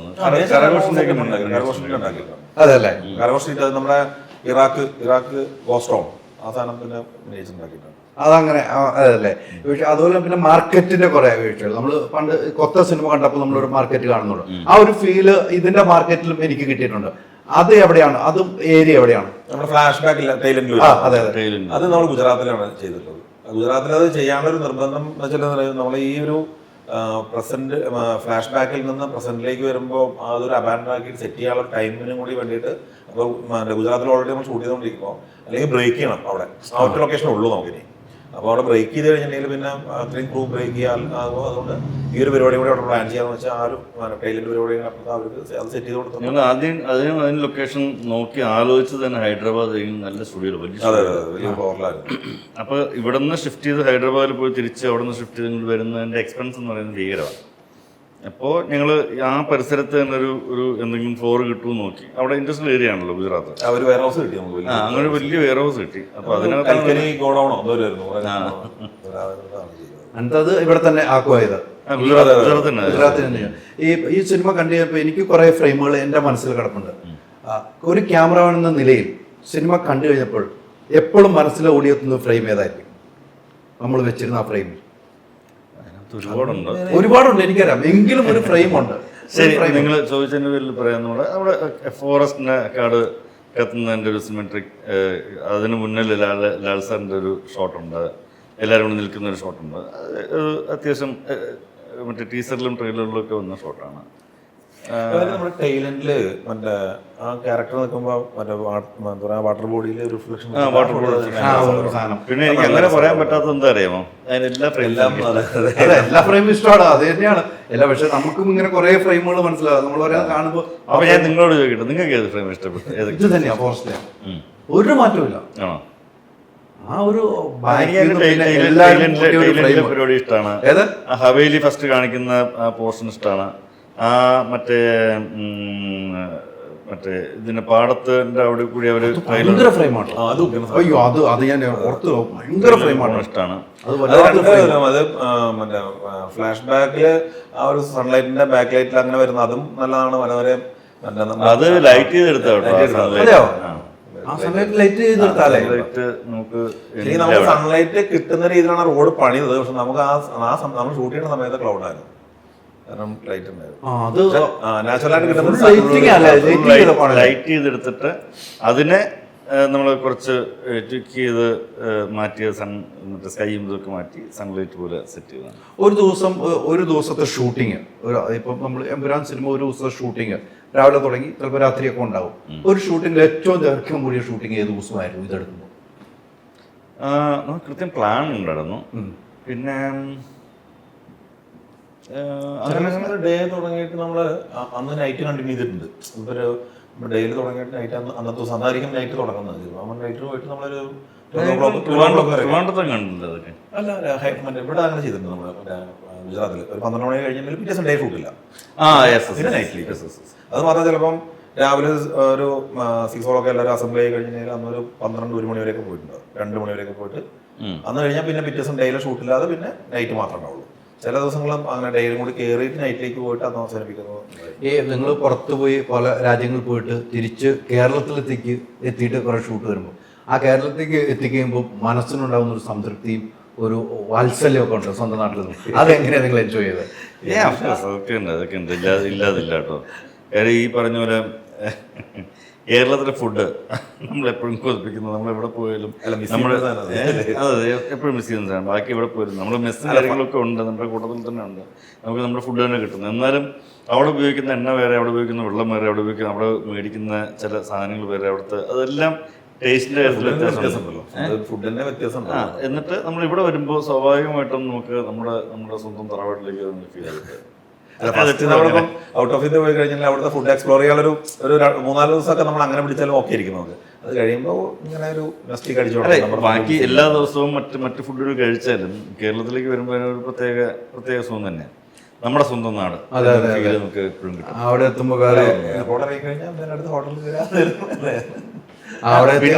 നേരത്തെ ചോദിച്ചതിന് നമ്മൾ മഞ്ജു വാര്യരുടെ കാടിനകത്തേക്ക് കയറുന്നതിന് മുന്നേ ഉള്ള ആ സീക്വൻസ് ചെയ്തിട്ടുണ്ട്, ആ പ്രസംഗം. ആ പ്രസംഗം ഇതുപോലൊരു നല്ല ഹെവി നൈറ്റ് 3 ദിവസം പോയതാണ്. ആണല്ലേ? ടോട്ടൽ നൈറ്റ് പോയതാണ്. അവിടെ ഉള്ള മറ്റേ നേതാക്കന്മാരോട് സംസാരിക്കാൻ വന്ന് ഫൈനൽ സംസാരം നടക്കുന്നു. അതും നെടുമ്പള്ളി ആ അല്ല നെടുമ്പള്ളിയല്ല, വന്ന് സംസാരിക്കുന്നത്. ലാലേട്ടൻ പറഞ്ഞതിന് ശേഷം വന്ന് സംസാരിക്കണല്ലോ നേതാക്കന്മാർ. ഗ്രൗണ്ടിൽ ട്രാൻസ്ഫോമർ ഒക്കെ പൊട്ടുന്ന അങ്ങനെയുള്ളത് അതിന് മുമ്പുള്ള ഓപ്പൺ ആയിട്ടുള്ളത് ആ മറ്റേ ഇത് തീ വരികയും ഒരു ഫയർ കത്തുകയൊക്കെ ചെയ്യുന്ന സാധനം. അത് കുറച്ച് നല്ല നൈറ്റും ഫുൾ നൈറ്റും പോയത് കാര്യമാണ്. അതല്ലേ? ഗുജറാത്ത് ഫുൾ നൈറ്റ് പോയതല്ലേ? അതല്ല പറഞ്ഞൊരു ലെങ്തി പരിപാടി. അത് ഒറ്റയടിക്ക് പോകുന്ന പരിപാടിയായിരുന്നു. അതോടൊപ്പം തന്നെ മറ്റൊരു പ്രധാനപ്പെട്ട കാര്യമായിരുന്നു, നമ്മൾ കേരളത്തിൽ വന്നിട്ടിപ്പം നമ്മുടെ ഹൈ റേഞ്ചിൽ ഷൂട്ട് നടന്ന സീനുകളുണ്ടല്ലോ. ഹൈ റേഞ്ചിൽ ഭയങ്കര ക്രൗഡാണല്ലോ. ആ ക്രൗഡുകൾ നിരവധി ക്രൗഡാണ്. ആ ഒരു യോഗം നടക്കുന്ന സ്ഥലത്ത് ഭയങ്കര ക്രൗഡാണല്ലോ. അവിടുത്തെ ഒക്കെ ഷൂട്ടിങ് ഒരു ദിവസം കൊണ്ട് തീർന്നതല്ലല്ലോ ഒന്നും. അത് ഹൈറേഞ്ചിലെ നമ്മളെ ടോവിനോടെ അത് നമ്മള് ട്രിവാൻഡ്രത്ത് ഷൂട്ട് ചെയ്തത്. ഹൈറേഞ്ചിലല്ല, അല്ലല്ല, ഉണ്ടല്ലോ കഴിഞ്ഞ പ്രാവശ്യം ഷൂട്ട് ചെയ്ത അതേ സ്ഥലം തന്നെയാണ്. അതേ സ്ഥലം അത് പള്ളിപ്പുറം ഗ്രൗണ്ട് CRPF. അവിടെയാണല്ലേ? എന്റെ ഒരു ധാരണ ഹൈ റേഞ്ച് എന്നുള്ള ധാരണ അല്ല. അവിടെ ഞങ്ങൾ കുറെ സ്ഥലം അന്വേഷിച്ചു. വേറൊരു സ്ഥലം കിട്ടും. ഇവിടെ കുറെ പെർമിഷൻ, ഹൈദരാബാദൊക്കെ അന്വേഷിച്ചിരുന്നു. ഇവിടെ ഒരു പെർമിഷന്റെ പ്രശ്നം ഉണ്ടായിരുന്നു ഈ പ്രാവശ്യം. കൊച്ചിയിൽ കുറെ അന്വേഷിച്ചു. പക്ഷെ അവസാനം അത് പല ആൾക്കാർ ഇടപെട്ട് അങ്ങനെ പെർമിഷൻ കിട്ടുകയും ഒരു എത്ര ദിവസം 3 ദിവസം എടുത്തു. 3 ദിവസം 4 ദിവസം അല്ല 3 ദിവസം 4 ദിവസം പ്ലാൻ ചെയ്തു, 3 ദിവസം കൊണ്ട് 3 ദിവസം കൊണ്ട് തീർന്നു ഈ ആക്ഷൻ. പക്ഷെ അതിന്റെ ഒരു ഗുണം സംഭവിച്ചത് 4ാമത്തെ ദിവസം പ്ലാൻ ചെയ്തിരുന്നെങ്കിൽ കൂടി നടക്കുകയില്ല. കാര്യം ഫുൾ മഴയായിരുന്നു. ഫുൾ മഴ, അന്ന് നിർത്താതെ പെയ്യുന്ന മഴ. അപ്പൊ എന്തുകൊണ്ടോ നമുക്ക് എല്ലാവർക്കും തോന്നി ഇത് ഇന്ന് തന്നെ തീർക്കണം എന്ന് തോന്നി. അതിന്റെ ഒരു ഭയങ്കര ഓട്ടം ഓടി ചെയ്ത ഒരു സീക്വൻസ് ആണ്. അല്ല, ഇത് പ്രത്യേകം പല ഇന്റർവ്യൂ പറഞ്ഞിട്ട് പല മഴകൾ പെയ്തിട്ട് വെറുതെ ഇരിക്കേണ്ട വന്ന പല സ്ഥലങ്ങളിലും അത് എത്രയോ ദിവസങ്ങൾ അല്ലെ. എന്റെ 3rd ഡേ അത് ഞങ്ങൾ തീർക്കണം എന്നുള്ളതിന്റെ 2nd ഡേ ഉച്ച കഴിഞ്ഞപ്പോൾ മഴ തുടങ്ങിയതാണ്. പിന്നെ നിന്നിട്ടില്ല. നമുക്ക് ആക്ച്വലി ഡേ സീക്വൻസ്. അപ്പം മഴ ഇച്ചിരി ലൈറ്റ് വേണം, സൺലൈറ്റ് വേണം. അപ്പോൾ അതില്ലാതെ ഷൂട്ട് ചെയ്യാൻ പറ്റില്ല. ഉച്ച കഴിഞ്ഞിട്ട് മഴ തുടങ്ങിയിട്ട് പിന്നെ നിന്നിട്ടില്ല. അപ്പോൾ അന്നത്തെ ദിവസം 2ാമത്തെ ദിവസം ഉച്ചയോടുകൂടി പിന്നെ ഷൂട്ടില്ല. അപ്പോൾ നമുക്ക് മനസ്സിലായി ഇൻ കേസ് അത് 4ാമത്തെ ദിവസം മഴയുടെ മറ്റേ ക്ലൈമറ്റ് ഇതിലൊക്കെ വന്നപ്പോഴത്തേക്കും പിന്നീട് അങ്ങോട്ട് മഴയുണ്ടെന്നൊക്കെ തോന്നുന്നു. അങ്ങനെയൊക്കെ ഇൻഫർമേഷൻ വന്നു. അപ്പോൾ പിന്നെ നെക്സ്റ്റ് ഡേ തീർക്കുക എന്നുള്ളതായിരുന്നു നമ്മളൊരു ടാർഗറ്റ്. ഓപ്ഷനില്ല. നമ്മള് തിരുവാതിരകളെ ഷൂട്ട് ചെയ്തില്ലേ? തിരുവാതിര ഷൂട്ട് ചെയ്ത് എത്ര മാസം? 11 മണിയായിരുന്നു പോയി. അത് കഴിഞ്ഞ ആ തിരുവാതിരകളെ ലാസ്റ്റ് ഷോട്ട് എടുത്ത് ജസ്റ്റ് പാക്കപ്പ് പറഞ്ഞ മഴകൾ തുടങ്ങി അവിടെ. അത് ഭയങ്കര ഒരു മഴ. അങ്ങനെ ഒത്തിരി ദിവസങ്ങൾ കൂട്ടിയത് മഴ നമ്മൾ കൂടുതൽ ലൂസിഫർ തൊട്ട് തുടങ്ങിയല്ലേ? ലൂസിഫർ തൊട്ട് തുടങ്ങിയ അത് കൂടുതൽ പണി കിട്ടി പോയിട്ടുള്ളത് നമ്മുടെ ഗുജറാത്ത്. സെയിം സാധനം. ഇതേപോലെ ഫൈറ്റ് തുടങ്ങുന്ന സമയത്താണ് ലൂസിഫർ അമ്മച്ചി ബംഗ്ലാവില് സെറ്റൊക്കെ ഇട്ട് റെഡിയാക്കി വെച്ചിട്ട് ഫാക്ടറി ഫൈറ്റ്. അതിനും മഴ, അവിടെ മഴ കിട്ടി. ഈ ഫൈറ്റില് ഒരു ക്യാമറ വർക്കുകൾ ഉണ്ടല്ലോ. ഫൈറ്റിലെ ക്യാമറ വർക്കുകളാണല്ലോ നമ്മൾ കൂടുതൽ ശ്രദ്ധിക്കേണ്ട കാര്യങ്ങളുണ്ടല്ലോ. ഒരേ ഫ്രെയിമുകളും കാര്യങ്ങളും. അങ്ങനെ നമ്മൾ കണ്ട ഫൈറ്റുകൾ, കുറെ ഫൈറ്റുകളുണ്ട്. അതിലേറ്റവും ഒരു റിസ്കി തോന്നിയ ഏത്? എല്ലാ ഫൈറ്റും റിസ്ക് ആട്ടോ. കാര്യം എല്ലാം ഒരു മൾട്ടി ക്യാമറസ് വെച്ചിട്ടുള്ള ഷൂട്ടാണ്. ഇപ്പൊ ഫോറസ്റ്റിനകത്ത് തന്നെ നമുക്ക് ഈ പറഞ്ഞൊരു മഴയുടെ ലക്ഷണം കണ്ടു തുടങ്ങുമ്പോൾ തന്നെ നമുക്ക് ഓക്കെ ഞാൻ ഇത് കുറച്ചുകൂടി പൊലിപ്പിക്കാമെന്ന് പറഞ്ഞ് വീണ്ടും അഡീഷണൽ പരിപാടികളിലേക്ക് നമ്മൾ ഒരു ക്യാമറ വെച്ചിട്ട് അഡീഷണൽ ലൈറ്റ് ചെയ്യാന്നൊക്കെ പറഞ്ഞു കഴിഞ്ഞാൽ അതൊരിക്കലും പോസിബിൾ അല്ല. അതിങ്ങനെ ഡേയ്സ് നീളും. അപ്പോൾ നമ്മൾ നാട്ടുകാരറിയാത്ത അല്ലെങ്കിൽ കാണുന്നവർക്ക് അറിയാത്ത ഒരു കോംപ്രമൈസ് അതിനകത്തുണ്ട്. പക്ഷെ എന്നാലും ഇത് ബാക്കിയുള്ളവർക്ക് അറിയാം. നമുക്കറിയാം അയ്യോ ഇത് ഇങ്ങനെ കൂടി ചെയ്താൽ കൊള്ളാമായിരുന്നു എന്നൊക്കെ അറിയാം. പക്ഷെ അത് ഓക്കെ, ചില കോംപ്രമൈസ് ഒക്കെ വേണമല്ലോ. ഉണ്ടാവരുതല്ലോ. ഓരോ ഫ്രെയിം വെക്കുമ്പോഴും ഇപ്പം സുത്തിനൊരു ഫ്രെയിം ഉണ്ടാവും. പൃഥ്വിയുടെ മനസ്സിൽ പറഞ്ഞാൽ നിങ്ങൾ രണ്ടുപേരുടെ മനസ്സ് ഒന്ന് തന്നെ ആയിരിക്കും. ഫ്രെയിം വെച്ച് കഴിയുമ്പോൾ എവിടെയെങ്കിലും വെച്ചിട്ട് സുത്തി അതെല്ലാം ഫ്രെയിം നമുക്കൊന്ന് മാറ്റി പിടിച്ചാലോ, അല്ലെങ്കിൽ പൃഥ്വി പറയുന്നത് അതല്ലോ ഫ്രെയിം നമുക്ക് ഇങ്ങോട്ട് മാറ്റി വെച്ചാലോ, അങ്ങനെ ഒരു ഫ്രെയിം ഉണ്ടായിരുന്നു. അത് എപ്പോഴും ഇതൊരു ക്രിയേറ്റീവ് ജോബാണ്. അപ്പോൾ ഞങ്ങൾ മോസ്റ്റ്ലി ഒരു 98% ഞങ്ങൾ ഒരേ വേവ് ലെങ്ത്തിലാണ് പൊയ്ക്കൊണ്ടിരിക്കുക. ലെൻസ് ഇടുന്ന കാര്യത്തിലാണെങ്കിലും ക്യാമറ മൂവ്മെന്റ്സിന്റെ കാര്യത്തിലാണെങ്കിലും ഫ്രെയിമിന്റെ കാര്യത്തിലാണെങ്കിലും ഓൾമോസ്റ്റ് സുജിതായിട്ട് തന്നെ ഫ്രെയിം വയ്ക്കുന്നത് ഞാൻ ശ്രദ്ധിച്ചിട്ടുണ്ട്. സുജിതായിട്ട് അത്ര ശ്രദ്ധിച്ചെന്നറിയോ, ഒരു സ്ഥലത്ത് ആദ്യം വെച്ച് നോക്കും പുള്ളി, പിന്നെ അല്ലെങ്കിൽ മൊബൈൽ വെച്ചിട്ട് പുള്ളി ഒന്ന് ഫ്രെയിം ഒരു പല സ്ഥലത്തും ഒരേ അത് എങ്ങനെയാണെന്ന് വെച്ച് നോക്കും. അതിനകത്ത് ബെറ്റർ ഓപ്ഷൻ ചൂസ് ചെയ്യുമ്പോൾ തന്നെ മനസ്സിലാവുക തന്നെയാണ് ബെറ്റർ എന്നുള്ളതാണ്. അത് പിന്നെ ഒരു മറ്റേ അങ്ങനെ ഒരു മാറ്റം എങ്ങനത്തെ ഇവിടെ ഉണ്ടായിട്ടില്ല. ശ്രദ്ധിക്കുന്നില്ല ഇത്രയും സമയത്തിനകത്ത് വരുന്നൊരു സാധനമല്ല. പിന്നെ അതുപോലെ ഇതൊരു ക്രിയേറ്റീവ് പ്രോസസ് ആകുമ്പോഴേ ഈ മാറ്റി വെക്കൽ എന്ന് പറയുന്നത് നമ്മൾ ശ്രദ്ധിക്കലല്ലോ. കാര്യം ഏറ്റവും നല്ല ഫ്രെയിം ആണോ ഇതിനകത്ത് നമുക്ക് ഇവിടെ വെച്ചാലോ എന്ന് വെച്ചാൽ നമുക്ക് ഇവിടെ നോക്കി കൊള്ളാമെങ്കിൽ അത് എപ്പോഴും പറഞ്ഞിട്ടുണ്ടാവാം, പറയാറുണ്ട്. ഞാൻ ചിലപ്പോൾ അങ്ങോട്ട് പറഞ്ഞിട്ടുണ്ടാവാം. ഒരു അങ്ങനെ ഒരു ചോദിച്ചാലും അങ്ങനെ അറിയില്ല. ഇപ്പൊ അതൊരു ഹേർട്ടോ അങ്ങനെ എന്തെങ്കിലും ആയി കഴിഞ്ഞാൽ ചിലപ്പോൾ മേ ബി അത് ഓർമ്മ നമുക്കത് ഇതിന്റെ പ്രോസസ്സിനകത്താകുമ്പോൾ അത് അങ്ങനെ ഓരോ ഫ്രെയിമുകളും ഓരോ ഷൂട്ട് ചെയ്യുമ്പോൾ ലാലേട്ടൻ ഒരു കാര്യം പറഞ്ഞിട്ടുണ്ട്. ഓഫ് കോഴ്സ് ഇപ്പോ ജിതിൻ രാംദാസ് ജിതിൻ രാംദാസ് അവരുടെ വീട്ടിൽ വരികയും മഞ്ജു നൈറ്റിൽ കാണുകയും, മഞ്ജു ഇത് കഴിഞ്ഞിട്ട് വന്നിട്ട് നൈറ്റിൽ കാണുകയും ചെയ്യുന്ന ഇതുണ്ട്. അപ്പം ഞാൻ എൻ്റെ ഇഷ്ടം പോലെ ചെയ്യുന്ന ജിതിൻ രാംദാസ് നടക്കുന്ന ഒരു സാധനമുണ്ട് നൈറ്റിലത്.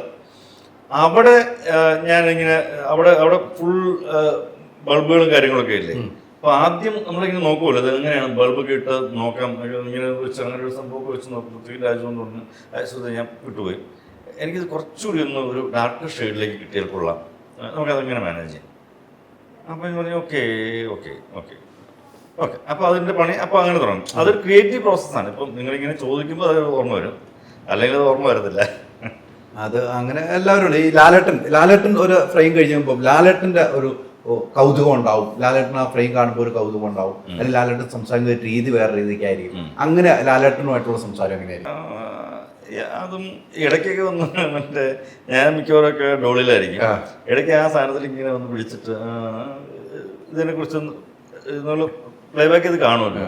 പ്ലേബാക്ക് ചെയ്ത് കാണുമ്പോൾ അല്ലേ കുഴപ്പമില്ലല്ലേ, നന്നാവുമായിരിക്കും അല്ലേ, ഇങ്ങനെ പുള്ളിയുടെ ഒരു സ്ഥിരം കൗണ്ടർ കോമഡീസ് ഉണ്ട്. അതിങ്ങനെ വെച്ചോണ്ടിരിക്കും. പിന്നെ കയ്യിലൊക്കെ ഇങ്ങനെ പിടിച്ച് എന്തെങ്കിലുമൊക്കെ കുസൃതി പുള്ളി കാണിച്ചുകൊണ്ടിരിക്കുമ്പോൾ എന്താണ് മോനെ എന്നുള്ള ആ രീതിക്ക് അത് രസമാണ്. അത് അല്ലേ, അത് നമുക്ക് കിട്ടുന്ന ഒരു എനർജിയാണ്. തീർച്ചയായിട്ടും പുള്ളി അടുത്ത് നിൽക്കുമ്പോഴും നമുക്ക് പറയുമ്പോഴും അല്ലല്ലേ എന്തുകൊണ്ട് സുഖമാണോ എന്നൊക്കെ ചോദിക്കുമ്പോഴൊക്കെ നമുക്ക് കിട്ടുന്ന വേറൊരു തരം എനർജിയാണ്. അറ്റ്ലീസ്റ്റ് പുള്ളി നോക്കി ചിരിക്കുമ്പോൾ തന്നെ നമുക്ക് എനർജി കിട്ടും.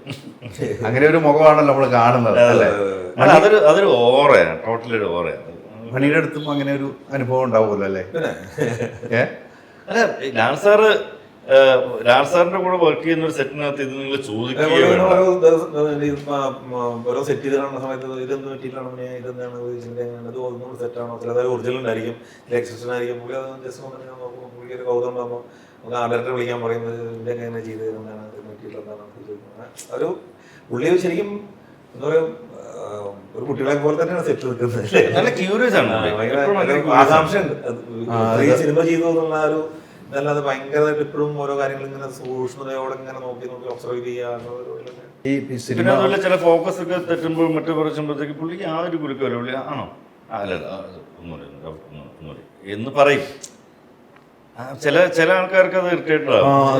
നമ്മൾ ഇത്രയും ചെയ്യുന്നില്ല, അദ്ദേഹത്തിന് യാതൊരു പ്രശ്നമില്ല, ഒരു പ്രശ്നമില്ല. അങ്ങനെ എനിക്ക് തോന്നുന്നു ലൂസിഫറിന് പുള്ളി ഒരു ഇരിക്കുന്ന ഒരു ഷോട്ടാണ്, ജയിലിനകത്ത് ഇരിക്കുന്ന ഒരു ഷോട്ടാണ്. ഇരുന്നിട്ട് മറ്റേ അദ്ദേഹത്തിന് അപ്പുറത്തിരിക്കുന്ന കൃഷ്ണൻ അദ്ദേഹത്തിന് നോക്കുന്ന ഒരു ഷോട്ടാണ്. അപ്പോൾ ഞങ്ങൾ ട്രോളിയൊക്കെ തള്ളി ഇങ്ങ് വരുന്ന അവസാന നിമിഷത്തുനിന്ന് ഫോക്കസ് പോകും. അത് ഈ ഫോക്കസ് എന്ന് പറഞ്ഞ സാധനത്തിനകത്ത് അദ്ദേഹത്തിന് പണിയറിയാത്തതുകൊണ്ടൊന്നുമല്ല കേട്ടോ, ഉഗ്രം ഫോക്കസ് ഫുള്ളാണ്. പക്ഷെ ചില സമയത്ത് നമ്മുടെ വേറെ എന്തെങ്കിലുമൊക്കെ ആലോചന ഉണ്ടാവും. ചില സമയത്ത് എൻ്റെ ലെൻസിൻ്റെ കാലിബ്രേഷൻ കറക്റ്റ് ആവില്ല.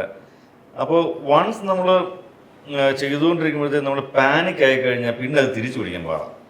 അങ്ങനെ ആ സിമ്പിൾ ഷോട്ടിന് 19 ടേക്ക് എടുത്തു. എന്നിട്ട് ഞങ്ങൾ ഫോഴ്സ്ഫുള്ളി ആ ഫോക്കസ് ഹോൾഡർ മാറ്റി. അത് പക്ഷെ അത് എനിക്കിപ്പോഴും വിഷമമുണ്ട്, കാരണം അത് പുള്ളി വളരെ നല്ല ഫോക്കസ് ഹോൾഡറാണ്. പക്ഷെ ഒരു ഇപ്പോൾ വീട്ടിലെ ഇഷ്യൂ പറഞ്ഞാലോ അല്ലെങ്കിൽ വീട്ടിൽ അങ്ങനെ എന്തെങ്കിലും സംഭവം ഉണ്ടെങ്കിലോ നമുക്ക് കോൺസെൻട്രേഷൻ കിട്ടത്തില്ല പലപ്പോഴും. അത് പക്ഷെ ലാൽ സാറിന് അനങ്ങിയിട്ടില്ല അത്രയും സമയം. കുഴപ്പമില്ല അവിടെ ഇരുന്ന് 19 ടേക്കും പുള്ളി ഇരുന്നിട്ടുണ്ട്. ഒന്ന് ആലോചിച്ചോ, ഒരാളും ചെയ്യുന്നതല്ല കേട്ടോ, നമ്മൾ ആദ്യമായിട്ട് കേൾക്കുന്ന ഇങ്ങനെ ഒരാളും ചെയ്യില്ല. ഇല്ല ഇപ്പൊ പുതിയതായിട്ട് വീഴുന്ന പിള്ളേര് പോലും ചിലപ്പോ 3-4 ടേക്ക് എന്തോ 19 ടേക്ക് പുള്ളി ഇരിക്കാന്ന് പറയാ. ആ ആദ്യത്തെ ടേക്കിലിരുന്ന അതേ സന്തോഷത്തിലാണ് 19 ടേക്കിൽ. അതെ, ഇടയ്ക്ക് മേ ബി നമ്മളിങ്ങനെ പോകുമ്പോഴത്തേക്ക് നമ്മളിങ്ങനെ നോക്കും എന്തോടെ ഇത്. പക്ഷെ പുള്ളിക്ക് അങ്ങനൊന്നുമില്ല. പക്ഷെ എന്നാലും ഒന്ന് നോക്കണം കേട്ടോ എന്ന് പറയുന്നൊരു ഫീലിലുള്ള നോട്ടം. അതൊക്കെ നമുക്ക് ജോലിക്ക് എന്ത് എനർജിയാണ് അല്ലേ. നമുക്കത് അത് അദ്ദേഹം അങ്ങനെ ഇരിക്കുമ്പോൾ നമുക്ക് പ്രഷർ കൂടും. ഒന്നും പറയുന്നില്ല. അയ്യോ അദ്ദേഹത്തിനെ പോലൊരു ഒരാൾ അങ്ങനെ ഇരുത്തരുത്. അതൊരു സിമ്പിൾ ഷോട്ടാണ്. അദ്ദേഹം ഒരു പെർഫോമൻസ് കഴിഞ്ഞ് ഇപ്പം അതല്ല ആ ഷോട്ട് അല്ലെങ്കിൽ കൂടി ഒരു വലിയ പെർഫോമൻസ് ആണെങ്കിൽ കൂടി നമുക്ക് തന്നെ തോന്നുമല്ലോ അയ്യോ ഇനി ഒരാള് ചിലപ്പം ഭയങ്കര മനസ്സിൽ തട്ടിയിട്ട് ആദ്യത്തെ തവണയായിരിക്കും പെർഫോം ചെയ്യാൻ പറ്റുന്നത്. അത് പോയി അത് അപ്പൊ പുള്ളി പക്ഷേ കുഴപ്പമൊന്നുമില്ല. പക്ഷെ നമുക്കത് ഇങ്ങനെ ഗിൽറ്റ് ഫീലായിട്ട് കിടക്കും അകത്ത്. ഒന്ന് നമ്മളോട് ഒരു വഴക്ക് പറഞ്ഞെങ്കിൽ നമുക്ക് കുഴപ്പമില്ല, പറയത്തില്ല പറഞ്ഞെങ്കിൽ ഭയങ്കര ഗിൽറ്റ് ഫീലായിട്ട് കിടക്കും. അയ്യോ അത് മറ്റത് കറക്റ്റ് ആയിരുന്നു ഷോട്ട്. എസ്പെഷ്യലി രാജുവൊക്കെ ആണെങ്കിൽ ഇങ്ങനെ കുത്തിക്കൊണ്ടിരിക്കും. പക്ഷെ അത് കറക്റ്റ് ആയിരുന്നു പറഞ്ഞോണ്ടിരിക്കും അല്ലേ. ഒരു സംവിധായകനുണ്ട് അതൊരു മേ ബി അതൊരു 2 തരത്തിലാണ്. ഒരു കുസൃതി ഉണ്ട് അതിനകത്ത്. നമ്മളത് പറഞ്ഞിട്ടൊന്ന് ടീസ് ചെയ്യാൻ കുസൃതി ഉണ്ട്. 2 ആ പെർഫോമൻസ് ഭയങ്കര അത്യാവശ്യമുള്ള ഒരു സിനിമയ്ക്ക്. പുള്ളി വിചാരിക്കുന്ന തരത്തിൽ അതായിരിക്കും ഏറ്റവും നന്നായിട്ട് പെർഫോം ചെയ്തിരിക്കുന്നത്. അത് ഭയങ്കര അങ്ങനെ ഒരു പേടി ഉണ്ടാവുമല്ലോ. അടുത്തന്നെ കിട്ടണമെന്നില്ലല്ലോ ആദ്യം തരുന്നത്. നേരത്തെ ചുറ്റു പറഞ്ഞ ആദ്യം നമ്മൾ തരാൻ വേണ്ടി വരുന്ന ആയിരിക്കും നമ്മുടെ മനസ്സിൽ കിടക്കുന്നത്. കിട്ടാതെ പോകുമ്പോൾ സ്വാഭാവികമായിട്ടുണ്ടാവും. ഇതുപോലെ ലൂസിഫറും ഇതിപ്പോ ചെയ്ത് കഴിഞ്ഞപ്പോൾ എമ്പുരാൻ 2 ചെയ്ത് കഴിഞ്ഞപ്പോൾ ലൂസിഫർ എമ്പുരാൻ 2ലേക്കും 2 രീതിയാണ്. പക്ഷെ 2 രീതിയാണ് ഈ ക്യാമറകളെല്ലാം 2 രീതിക്കാണ് പോകുന്നത്. പക്ഷെ എമ്പുരാനിലാണോ എൻജോയ് ചെയ്തത്, ലൂസിഫറിലാണോ എൻജോയ് ചെയ്തത്? 2 എൻജോയ് ഉണ്ട്. ലൂസിഫർ കുറച്ചുകൂടി ഈസി വർക്കായിരുന്നു നമുക്ക്. കാര്യം നമ്മുടെ കേരളം നമ്മളിടുന്ന സെറ്റ് നമ്മൾക്കകത്ത് നിൽക്കുന്ന നമുക്കറിയാവുന്ന കുറേ കാര്യങ്ങൾക്കകത്താണ് നമ്മൾ നിൽക്കുന്നത്. ഇതിലേക്ക് വരുമ്പോൾ നമുക്ക് ഇതുവരെ ചെയ്ത് പരിചയമില്ലാത്ത കണ്ട് പരിചയമുള്ളൂ ചെയ്ത് പരിചയമില്ലാത്ത കാര്യങ്ങൾക്കകത്ത് പോകുന്നു. അപ്പോൾ അത് നമ്മുടെ മലയാളികൾക്ക് മുമ്പിൽ പ്രസന്റ് ചെയ്യുമ്പോൾ ഒരു തരത്തിലും മറ്റു സിനിമകളെ അപേക്ഷിച്ച് ഒരു കോട്ടം വരുത്തരുത് എന്ന് കൃത്യം ഒരു ഒരു ഒരു ഒരു ഒരു ഒരു ഉറപ്പ് മനസ്സിനകത്ത് കൊടുത്തിരുന്നു നമ്മൾ. അപ്പോൾ അതിന് വേണ്ടിയിട്ട് ഹോംവർക്ക് ഡെഫിനറ്റ്ലി നമ്മൾ ഹോംവർക്ക് ചെയ്യും. നമ്മുടെ അസിസ്റ്റൻസിൻ്റെ അടുത്ത് പറയും, കളക്ഷൻസ് എടുക്കാൻ പറയും, എന്താണ് എക്യുപ്മെൻറ്റ്സ് അവിടെ യൂസ് ചെയ്യാൻ പറ്റുന്നതെന്ന് ചോദിക്കും, ഏത് തരത്തിൽ ചെയ്തതാണ് ഏറ്റവും നന്നായി. ഇതെല്ലാം ഞങ്ങളുടെ അസിസ്റ്റൻസും ചിലപ്പോൾ ഡയറക്ടറുടെ അസിസ്റ്റൻസും ചിലപ്പോൾ രാജുവായിട്ടും ഒരുപാട് തരത്തിലുള്ള ഡിസ്കഷൻസും. ഇപ്പോൾ മണിയായിട്ടൊക്കെ നമ്മൾ ഇത്തരം കാര്യങ്ങൾ നിരന്തരം നമുക്ക് ഇങ്ങനെ ചെയ്താൽ നമുക്ക് എന്ത് വരും. ഇപ്പോൾ ട്രെയിനിനകത്ത് മറ്റൊരു ടൈറ്റിൽ സീക്വൻസ് ഉണ്ട്. ട്രെയിനിനകത്തൊരു ട്രോളി വേണം. അപ്പോൾ ഇവിടുന്ന് അത് പക്ഷേ അത് കട്ട് ചെയ്ത് ഉപയോഗിച്ചിരിക്കുന്നത്. ഇപ്പോൾ അങ്ങനെ പറഞ്ഞാൽ മനസ്സിലാവില്ല. പക്ഷേ ഒരു സ്ഥാനത്ത് നിന്ന് കട്ട് ചെയ്തില്ല, റാമ്പ് ചെയ്ത് ഉപയോഗിച്ചിരിക്കുന്നത്. അവിടെ നിന്ന് ഒരു സ്ഥലത്ത് നിന്ന് ആ ഒരു കുട്ടിയുടെ ഫേസിലേക്ക് എത്താനൊരു ട്രോളി ഉണ്ട്. അപ്പോൾ അത് അവിടെ ട്രെയിൻ ഇങ്ങനെ അകത്തിടാൻ പറ്റത്തില്ല, ചെറിയ സ്പേസ്. അപ്പോൾ അത് ചെറുതാക്കി അവരെല്ലാം ചെറുതാക്കി അതിനകത്ത് ഹാങ് ചെയ്ത് പോകാനേ പറ്റുള്ളൂ. അപ്പം മുകളിൽ ട്രോളി വേണം. ആ ട്രോളി അപ്പോൾ ആ സമയത്ത് 2 ദിവസം മുമ്പ് മറ്റേ ട്രെയിനൊക്കെ കൊണ്ടിട്ടപ്പോൾ പണിയെടുത്ത് പറഞ്ഞു. അപ്പോൾ അതെല്ലാം ചെയ്തില്ല. നമ്മൾ ആ ഐഡിയ 2 സ്ഥലത്ത് ഉപയോഗിച്ചിട്ടുണ്ട്. ട്രക്കിന്റെ ഇന്റീരിയർ ഉപയോഗിച്ചിട്ടുണ്ട്. ട്രക്കിന്റെ ഇന്റീരിയർ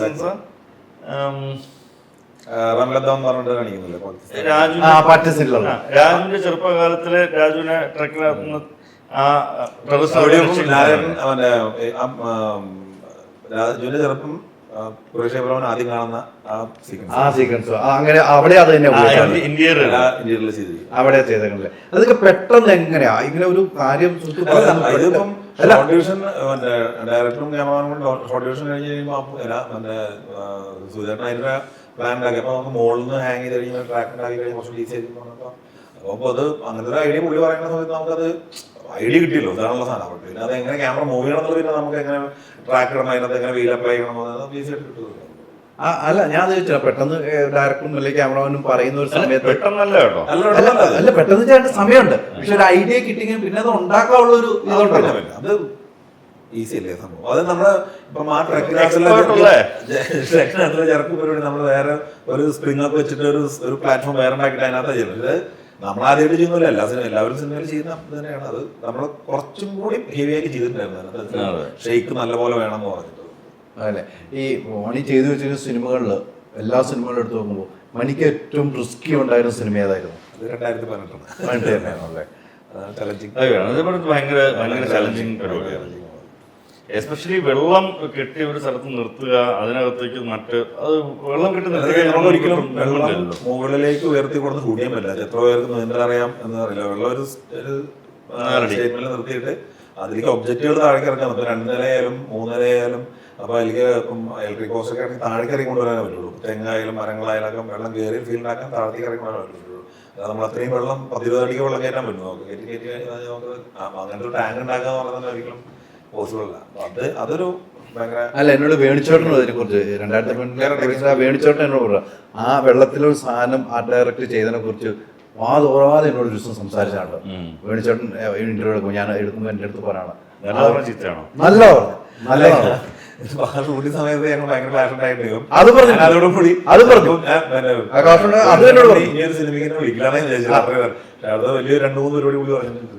അല്ല അതും എന്നോട് പറഞ്ഞു, അങ്ങനത്തെ പ്രശ്നം എന്നോട് പറഞ്ഞു. പക്ഷെ അത് കഴിഞ്ഞിട്ട് പറഞ്ഞു ആ മണി പറഞ്ഞതായിരുന്നു കറക്റ്റ് എന്ന് പുള്ളി എന്നെ പുള്ളി ഒരു വലിയ ബിൽഡിംഗ് കോൺട്രാക്ട് വർക്കും കൂടെ ചെയ്യണം. അപ്പം പുള്ളിക്ക് അതിൽ എത്ര വേണം എന്ത് വേണമെന്ന് പുള്ളിക്ക് അറിയാമെന്നാണ് പറയുന്നത്. പക്ഷെ എങ്കിലും പിന്നെ മണി പറഞ്ഞതാണ് കറക്റ്റ് എന്ന് പുള്ളിക്ക് മനസ്സിലായെന്നോട് പറഞ്ഞത്. പക്ഷെ ആ രണ്ട് ചിന്തകളാണ്. റിയൽ ഉണ്ടാക്കുന്ന റിയൽ കോൺട്രാക്ടും മറ്റു പരിപാടിയും രണ്ട് ചിന്തകളാണ്.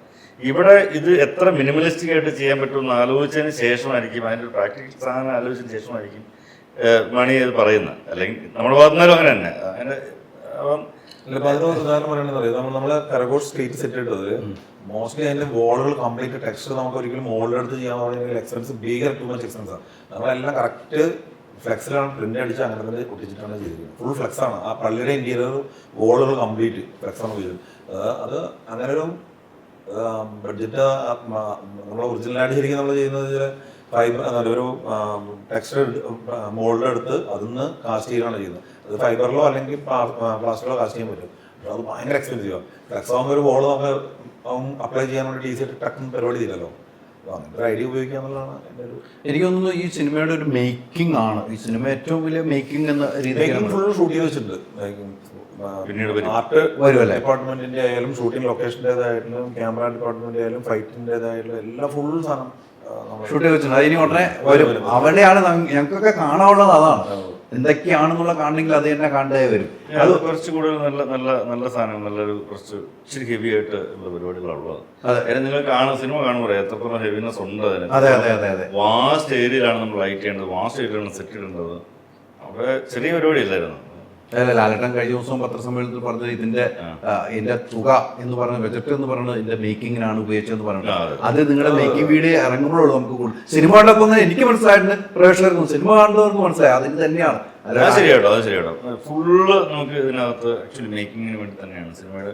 അല്ലാതെ പുറത്ത് സാധാരണ സിനിമകൾ ചെയ്യുമ്പോൾ പുറത്ത് പൈസ പോകല്ല, മേക്കിങ്ങിന് വേണ്ടിയിട്ട് ഉണ്ടാക്കുന്ന. പക്ഷെ അതിൻ്റെ റിസൾട്ടും ഉണ്ട്. ഇപ്പോൾ എനിക്ക് ഉറപ്പായിട്ട് പറയാം, ഇത് ഇപ്പോൾ മണിയല്ല ഇതിൻ്റെ പ്രൊഫഷണൽ ഡിസൈനറെങ്കിൽ വേറെ പുറത്തുനിന്ന് ബോംബെയിൽ നിന്നോ അല്ലെങ്കിൽ വേറെ പുറത്തുനിന്ന് എവിടെ നിന്നെങ്കിലും ഒരാളെ കൊണ്ടുവന്നു കഴിഞ്ഞാൽ ഇതിൻ്റെ 3 ഇരട്ടിയായിരിക്കും ബഡ്ജറ്റ്. മണി ഇപ്പോൾ കൊടുക്കുന്നതിൻ്റെ 3 ഇരട്ടിയായിരിക്കും ബഡ്ജറ്റ്. That's for sure. കാര്യം ഞാൻ അപ്പുറത്തും എന്നാൽ ഇത്ര റിസൾട്ട് കിട്ടുമെന്ന് ചോദിച്ചാൽ എനിക്ക് സംശയമുണ്ട്. ഞാൻ തെലുങ്കിലും മറ്റു പരിപാടികളിലൊക്കെ ഷൂട്ട് ചെയ്യുമ്പോൾ വെറും നോർമൽ ഒരു പരിപാടി ചെയ്യാൻ തന്നെ നമ്മളിവിടെ ചെയ്യുന്നതിൻ്റെ 3 ഇരട്ടി എപ്പോഴും വരിക. വെറുതെ ഒരു സാധനം. അപ്പോൾ എനിക്ക് മനസ്സിലായിട്ടില്ല എൻ്റെ സ്ട്രാറ്റജി എന്താണെന്ന് ഇപ്പോഴും, എന്തുകൊണ്ടാണ് അവിടെ അത്രയും സ്പെൻഡ് ചെയ്യുന്നതെന്ന്. എന്നാൽ ഇത്ര ക്വാളിറ്റി ഉണ്ടോ എന്ന് ചോദിച്ചു കഴിഞ്ഞാൽ എനിക്ക് തോന്നിയിട്ടില്ല. ഈ ഒരേ കാര്യങ്ങൾ ചെയ്യുന്തോറും നമ്മൾ ചെയ്ത് സിനിമ ഇങ്ങനെ ഇറങ്ങാറായിട്ട് നിൽക്കുന്ന ഒരു സമയം പെട്ടെന്ന് സിനിമയ്ക്ക് ഒരു പ്രതിസന്ധി വന്നു. എല്ലാവരും ഡൗൺ ആയിട്ടുണ്ടാവും. ആ ഒരു ഡൗൺ എങ്ങനെയാണ് നിങ്ങളുടെ ജീവിതത്തിലേക്കുണ്ടായത്? ഒന്നുമില്ല, അത് പൃഥ്വിരാജിൻ്റെ ഒരു വാക്കൊക്കെ കേട്ടോ. എന്തു തന്നെ സംഭവിച്ചാലും നമ്മൾ സിനിമ ഇറക്കും, അതിൽ നമ്മൾ വീഴും. ഞാൻ വീണു. അതിനകത്തൊരു ടെൻഷനും കൺഫ്യൂഷനും ഒക്കെ ഉണ്ടായിരുന്നു. അത് രാജു പറഞ്ഞു ഒരു കുഴപ്പമില്ല, എന്തു തന്നെ സംഭവിച്ചാലും നമ്മൾ സിനിമ ഇറക്കും. അപ്പോൾ ആദ്യം ഒരു 5-ാം തീയതി മാർച്ച് 5-ന് ഇത് ട്രെയിലർ ലോഞ്ച് ബോംബെയിൽ ചെയ്യണം, ഐമാക്സിൽ ചെയ്യണമെന്നായിരുന്നു. ഞങ്ങളതിനൊന്നും പ്രിപ്പയർ ചെയ്തുകൊണ്ടിരിക്കുമായിരുന്നു. ഒരു 4 ആയപ്പോഴാണ് നമുക്ക് വെയിറ്റ് ചെയ്യാം എന്ന് പറയുന്നത്. അങ്ങനെ ഇതിൻ്റെ മറ്റു പരിപാടികളിലേക്ക് അവർ കടന്നു, ചർച്ച നടന്നു. അങ്ങനെ അപ്പോഴാണ് നമ്മളൊക്കെ അറിയുന്നത് തന്നെ ഏകദേശം ചെറിയ പ്രശ്നങ്ങളുണ്ടെന്ന് തന്നെ. പിന്നെ അതും കഴിഞ്ഞിട്ട് 3 വർഷം കഴിയുമ്പോഴാണ് ഇവരുടെയൊക്കെ ഇങ്ങനെ ജോയിൻ ചെയ്യുന്നത്, ഗൂഗിളും സാറൊക്കെ. ആദ്യം കുറച്ച് ടെൻഷൻ ഉണ്ടായിരുന്നു. കാര്യം നമ്മൾ എത്ര വർഷമായിട്ട് ആലോചിച്ചിട്ട്, എത്ര വർഷമായിട്ട് ഡ്രീം ചെയ്ത് കൊണ്ട് നടക്കും, എത്ര കഷ്ടപ്പെട്ടത് അതിനകത്ത്. സ്വാഭാവികമായിട്ട് അത് ഒന്ന് ബ്ലോക്ക് ആകും എന്ന് പറയുമ്പോൾ അയ്യോ നമ്മുടെ കൊച്ച് എന്നല്ലേ.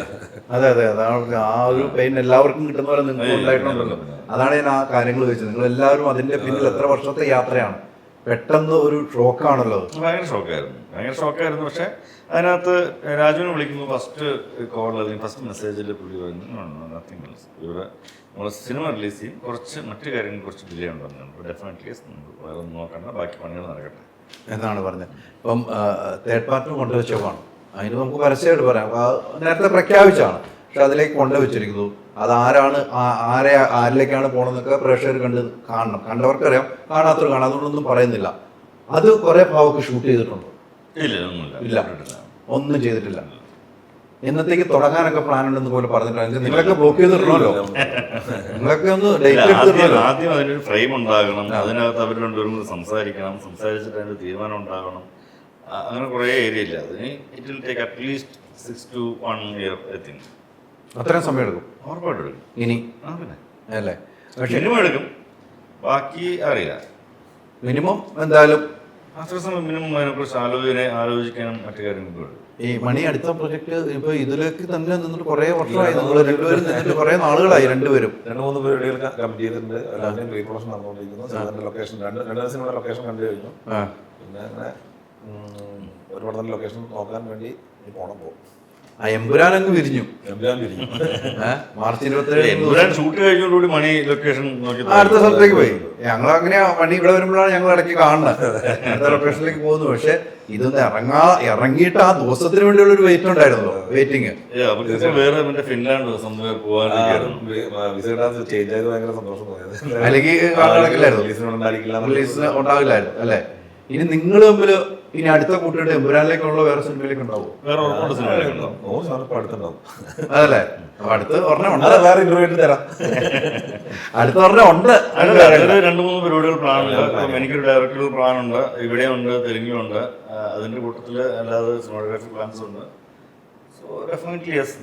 നമുക്ക് പണി തുടങ്ങുക. അല്ല, ഇവിടെ ഞങ്ങൾ തമ്മിലുള്ള ഇതെന്ന് പറയുന്നത് മണി ഇടയ്ക്ക് ഇവിടെ വരുമ്പോൾ നമ്മുടെ എൻ്റെ വീട്ടിലാണ് താമസിക്കാറ്, ഫ്ലാറ്റിലാണ് താമസിക്കാറ്. അപ്പൊ അങ്ങനെ അപ്പൊ അതിനകത്തൊരു ഇതൊന്നുമില്ല. അത് ഇന്ന് സിനിമ കണ്ടു കഴിഞ്ഞപ്പോ, ആദ്യത്തെ ഷോ കണ്ടു കഴിഞ്ഞപ്പം ആദ്യം വിളിച്ചതാരാണ്? തന്നെ എങ്കിലും ഒന്ന് അറ്റൻഡ് ചെയ്ത ഒരു ഓർമ്മയിലുണ്ട്? കുറേ അധികം കോൾ വന്നിരുന്നു. ഇത് കഴിഞ്ഞിട്ട് പൃഥ്വിനെയൊക്കെ കണ്ടിരുന്നോ? സിനിമ കണ്ടു കഴിഞ്ഞതിന് ശേഷം നിങ്ങൾ? ഇല്ല, പൃഥ്വി ഈ ഇന്നലെ രാത്രി, എനിക്ക് തോന്നുന്നു ഇന്നലെ രാത്രി ഒരു 11 മണിയാങ്ങാണ്ടായി അവിടെ കഴിഞ്ഞപ്പോ, ജയിലിൽ കഴിഞ്ഞപ്പോ 10 മണിയായി. എന്ന് തുടങ്ങിയാന്നറിയാം. അതെ അതെ അതെ, ഭയങ്കര ടയർഡായിരുന്നു. എത്ര ദിവസം മുമ്പ് തുടങ്ങിയതാ, ഓട്ടത്തോടോട്ടമാണ്. എനിക്കറിയാം എത്ര എപ്പോ വന്ന് കിടക്കുന്നു, എപ്പോ പോകുന്നു എന്നുള്ളത്.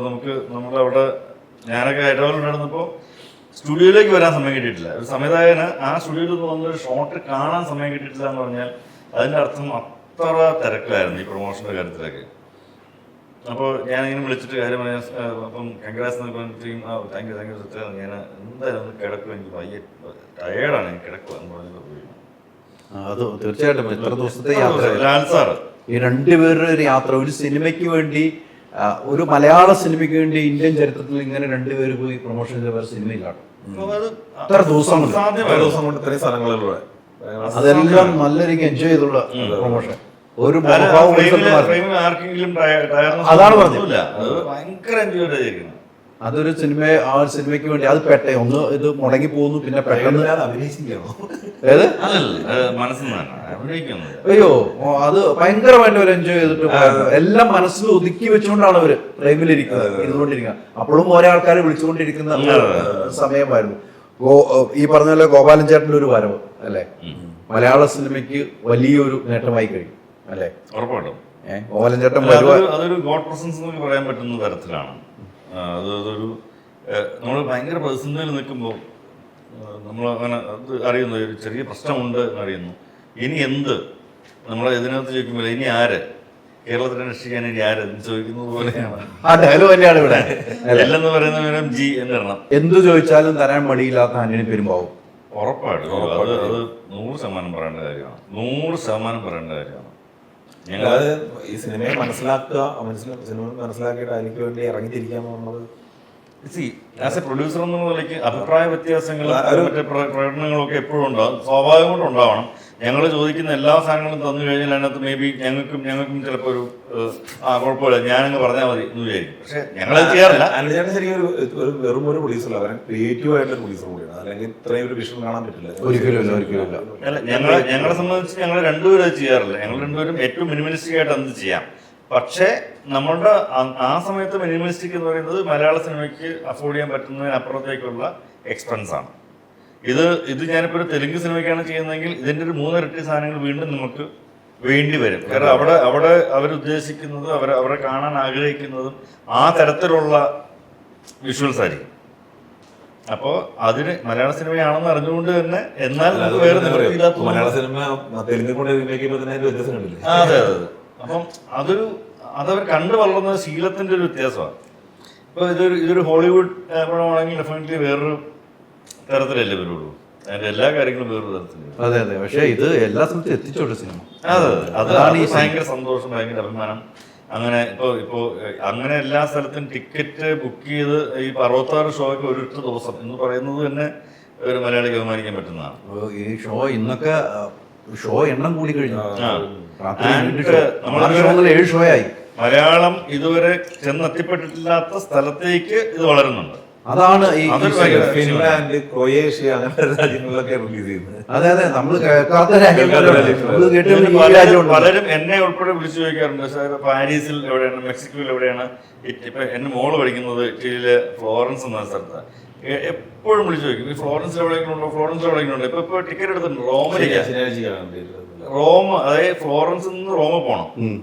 ഒരു ടിക്കറ്റിന്റെ സിനിമ കാണേണ്ട പ്രൈസ് എത്രയാണെന്ന് അറിയാമോ? 5600 രൂപ. പക്ഷെ അതൊരു ക്രൈസാണ്. അവള് ജാനെ നമ്മൾ വിളിക്കാം, ജയ എന്ന പേര്. ഇടയ്ക്ക് നമ്മുടെ ലൊക്കേഷൻ നിൽക്കുക. അപ്പോൾ ക്യൂരിയസ് ആണ് ഇത് പഠിക്കാനൊക്കെ. ഏത് ഫിൽറ്റർ ആയിരുന്നു, എന്ത് ഫിൽറ്റർ ആയിരുന്നു, എന്താ സംഭവം, ഏത് ലൈറ്റ്, എങ്ങനെ ഈ ലൈറ്റ് എന്താ ഇങ്ങനെ ചോദിച്ചുകൊണ്ടിരിക്കും. അപ്പോൾ കുറേ ചോദ്യം കഴിഞ്ഞപ്പോൾ നീ എന്നെ പണിയാൻ അനുവദിക്കൂ. പക്ഷെ എന്തായാലും ഒരു സിനിമ അങ്ങനെ കഴിഞ്ഞിരിക്കുന്നു. നമ്മള് ഇത്ര വർഷത്തെ ഒരു കാത്തിരിപ്പിന് ഒരു കുഞ്ഞുണ്ടായിരിക്കുന്നു അല്ലെ. ആ കുഞ്ഞ് ആണാണോ പെണ്ണാണോ പ്രേക്ഷകരുടെ കയ്യിലേക്ക് മുന്നിട്ട് കൊടുത്തിരിക്കുകയാണ്.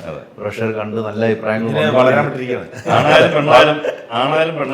ഇരു കൈ നീട്ടി സ്വീകരിച്ചിരിക്കുന്നു പ്രേക്ഷകർ. അതാണ് ഇരു കൈ നീട്ടി പ്രേക്ഷകർ സ്വീകരിച്ചിട്ടുണ്ട്. പല അഭിപ്രായങ്ങൾ പ്രേക്ഷകരാണ്, പല അഭിപ്രായങ്ങളാണ്, പല രീതിക്കും അഭിപ്രായങ്ങൾ വരുന്നത്. പക്ഷെ ഒരു കാര്യം പറയാം, ഒരു മലയാള സിനിമയെ ലോകത്തെത്തിക്കാൻ കഴിഞ്ഞ ഒരു സിനിമയാക്കി പൃഥ്വിരാജിനും ലാലേട്ടനും പ്രൊഡ്യൂസർമാർക്കും ആ കൂടെയുള്ള ഈ ആർട്ടിനും ഈ ക്യാമറയ്ക്കും ഒക്കെ കഴിഞ്ഞിട്ടുണ്ടെങ്കിൽ അത് അഭിമാനമാണ്. നമ്മൾ കാണുന്ന സ്വപ്നം എന്നും മലയാളികളുടെ ഏറ്റവും വലിയ സ്വപ്നം അത് നടപ്പാകണമെങ്കിൽ എല്ലാവരും ഒരുമിച്ച് തന്നെ നീങ്ങിയാൽ ആ സ്വപ്നം ഫലം കാണും. 500 അല്ല 1000 അല്ല എത്ര കോടിയും അടിക്കാൻ ഒരു മലയാള സിനിമയ്ക്ക് കഴിയുമെന്ന് തെളിയിക്കുന്ന ഒരു സിനിമയാണ് എമ്പുരാൻ. ഇനി എമ്പുരാൻ 3ക്ക് വേണ്ടി ഞങ്ങൾ കാത്തിരിക്കുന്നു. അത് നിങ്ങളും ഉണ്ടാവുമെന്ന് ഞങ്ങൾ പ്രതീക്ഷിക്കുന്നു. ഞങ്ങളും കാത്തിരിക്കുന്നു. ഒത്തിരി സന്തോഷം. Thank you so much.